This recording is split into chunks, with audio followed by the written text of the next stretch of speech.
চাহিদা শীর্ষে বর্তমানে আপনার বাদামগুলো বেশি মানুষ চাহিদা বেশি বাদামের। তারপর কোরবানি উপলক্ষে যেমন এলাচের চাহিদাটা বর্তমানে খুব বেশি। যেমন দু একদিন ধরে খুব যাইতেছে, শেষ হয়ে গেছে আমাদের।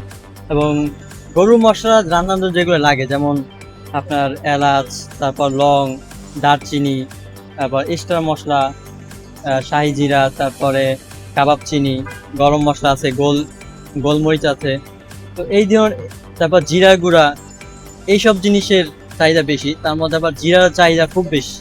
অধিকাংশ আমাদের যাদের থেকে আনি ওরা ইম্পোর্ট করে, তো ওদের থেকে আমরা কিনে আনি। কোরবানির উপলক্ষে এখন দিন দিন বাড়তেছে, যেমন গতকালকে থেকে আজকের চাহিদাটা বেশি। কাস্টমারের সাথে তর্ক করা লাগে তেল বিক্রি করতে গেলে। তেল যাদের থেকে সাপ্লায়ার ওরা দেয় না।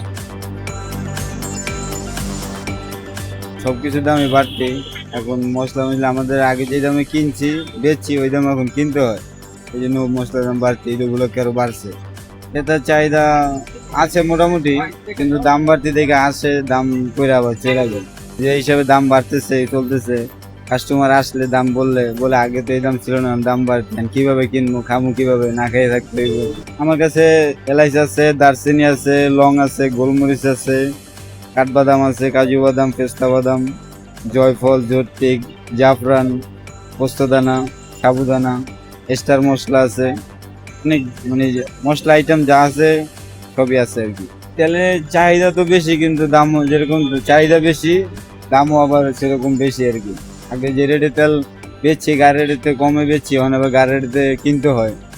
কোম্পানি দেয় না, কোম্পানি বলে নাই, আবার ডিলারের কাছ থেকে আনতে হয়, দূরে যেয়ে আনতে হয়।